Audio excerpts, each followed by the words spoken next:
lagi. Jadi untuk video kali ini aku mau bikin beberapa perbedaan antara orang Korea dan orang Indonesia yang menurut aku mencolok banget. Dan perbedaan ini yang aku alamin sendiri. Jadi aku nggak tahu kalau misalkan ada yang perbedaan-perbedaan lainnya, mungkin bisa bantu komen atau boleh DM aku di Instagram. Jadi selama kurang lebih 1 tahun aku tinggal di sini, aku ngelihat beberapa perbedaan. Jadi satu perbedaan yang paling mencolok adalah orang Korea nggak suka pakai anduk yang gede. Jadi ini anduk yang biasa aku pakai, ini anduk yang biasa suami aku pakai. Kenapa? Kalau anduk ini biasanya kebiasaan dari Indonesia ya, itu abis pakai kita jemur ya kan.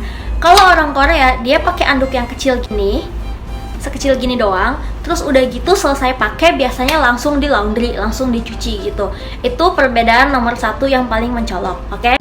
Lanjut ke perbedaan kedua, yang pastinya orang Korea itu nggak makan pakai tangan. Jadi orang Korea itu biasanya makan pakai sumpit, sama mereka nggak pakai garpu juga sih. Jadi mereka biasanya pakai sendok untuk makan sup gitu. Tapi sekalipun mereka makan pakai tangan, mereka akan pakai sarung tangan. Sementara kalau aku kebiasaan di Indonesia dan mungkin teman-teman yang di Indonesia lainnya juga, kalau makan pakai tangan ya nggak pakai sarung tangan. Jadi sarung tangannya itu sarung tangan dari plastik dan biasanya sekali makan langsung buang gitu.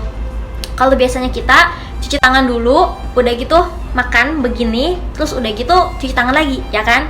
Tapi kalau menurut orang Korea itu agak jorok dan jadi nggak kayak acceptable gitu loh buat mereka. Perbedaan yang ketiga ini adalah tentang air minum. Jadi kalau di Indonesia biasanya kalau di rumah aku itu biasa beli air galon, tapi nggak isi ulang air galonnya kalau udah habis, beli yang baru, dan biasanya tuh galonnya bisa ditukerin gitu ke tokonya.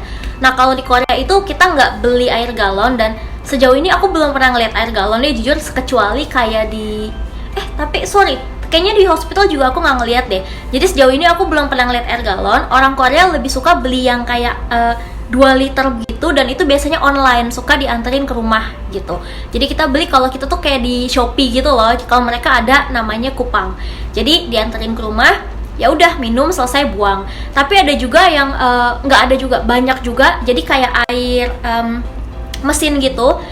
Aku juga kurang ngerti sih itu cara sistemnya gimana. Tapi kalau nggak salah suami aku pernah bilang itu cara pembayarannya masuk ke pajak, jadi pajak air. Perbedaan nomor 4 itu adalah tentang budaya cepat-cepat, atau kalau orang Korea itu bilangnya pali-pali. Jadi kalau di Indonesia biasanya aku habis beli di supermarket atau beli di Indomaret, itu bukannya mau lambat-lambat, tapi agak santai gitu loh. Misalkan lagi ngumpulin kembalian atau gimana, mungkin cuma geser aja ke sebelah. Tapi kalau di Korea, sepengalaman aku ya, aku nggak tahu kalau orang lain, itu kalau misalkan aku bayar pakai cash dan agak lama, orang belakang kalau ada yang ngantri gitu agak kayak gitu, padahal baru bangsa 2-3 detik aja, tapi mereka tuh udah kayak nungguin gitu. Dan biasanya orang Korea ini lebih bayarnya tuh pakai kartu. Sementara kalau aku pribadi, kalau di Indonesia kalau aku bayar pakai kartu cuman untuk pembayaran yang jumlahnya besar aja gitu. Tapi karena aku jarang juga belanja dengan jumlah besar, jadi biasanya aku pakai cash. Perbedaan nomor 5, kalau di Korea water jet atau semprotan gitu yang biasa ada di WC itu bukan buat cebok, atau ya bukan buat cebok intinya. Jadi kalau mereka itu buat bersihin toilet atau buat bersihin lantai kamar mandi. Nah kalau di Indonesia kita itu kan biasanya kan dipakai buat cebok gitu kan. Tapi kalau di Korea antara cuma pakai tisu toilet doang atau ada bidet.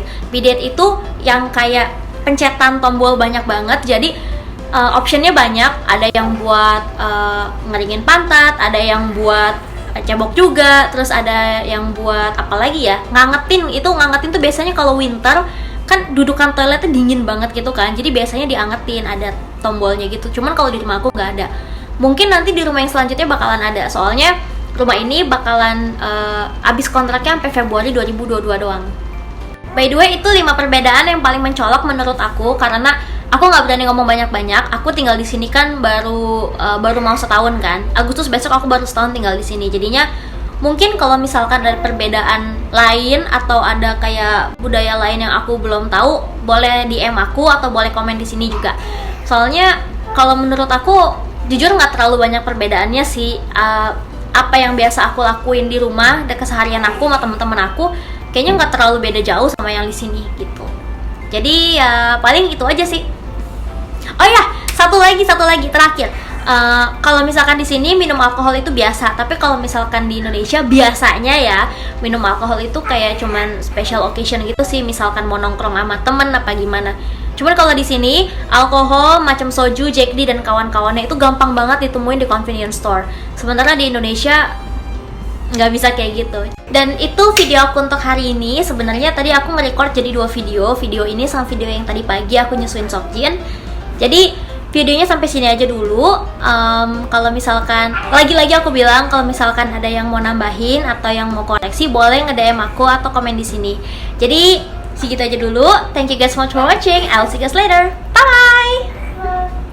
Seokjin ada di bawah. Dadah.